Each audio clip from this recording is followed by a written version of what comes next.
At this moment, a series of overlapping pressures is testing India's resilience. Trade routes in the Middle East are bottlenecked, military standoffs along the Chinese border persist, and a severe El Niño cycle threatens the domestic harvest. India's trajectory towards superpower status depends on its ability to bridge the gap between high-level strategic maneuvers abroad and the volatile economic realities at home. Consider the immediate stakes in the Persian Gulf. The International Maritime Organization, led by Secretary General Arsenio Dominguez, is currently mapping alternative marine corridors to evacuate 11,000 stranded sailors and hundreds of commercial ships from the war zone. For India, this choke point is an economic lifeline. A 14-point memorandum of understanding between the U.S. and Iran recently reopened the Strait of Hormuz, allowing 11 ships carrying over 285,000 metric tons of crude oil to safely transit toward Indian ports. While diplomatic stopgaps like this U.S.-Iran agreement keep the lights on and fertilizer flowing, the region remains volatile. A single escalation could still sever this critical energy supply chain. That volatility is already stalling international oversight.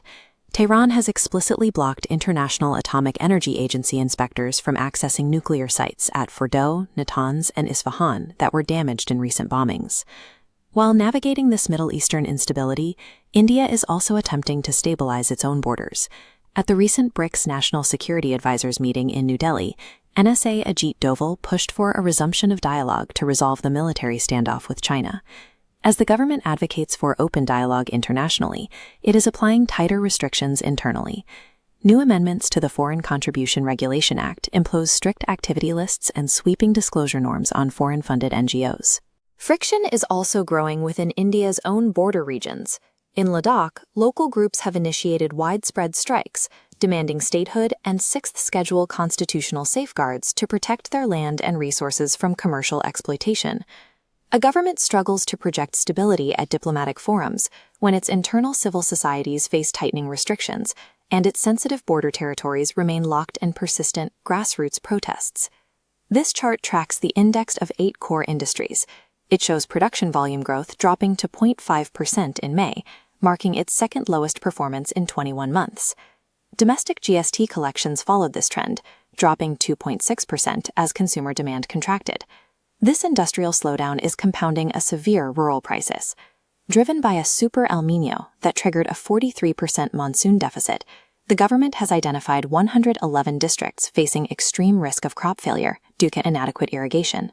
Surviving these climate shocks requires long-term planning. India has set a target of reaching net zero emissions by 2070, but the data driving its current industrial policy remains incomplete.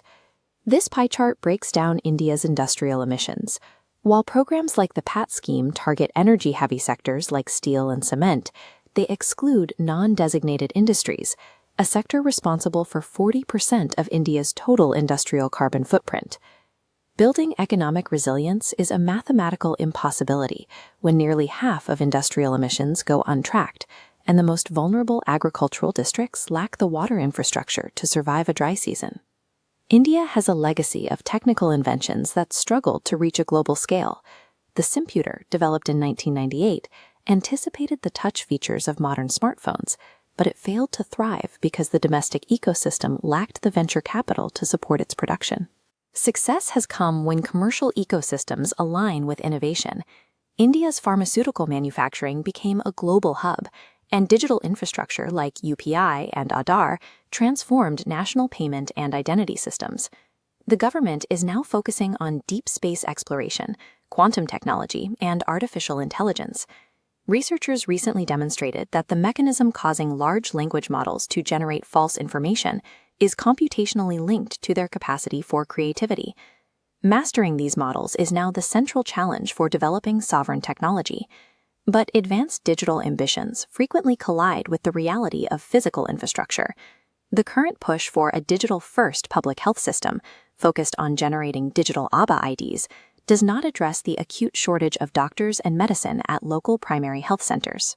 High-tech achievements look impressive on the global stage, but lasting sovereignty requires deploying innovation to solve the physical, day-to-day survival needs of the population first.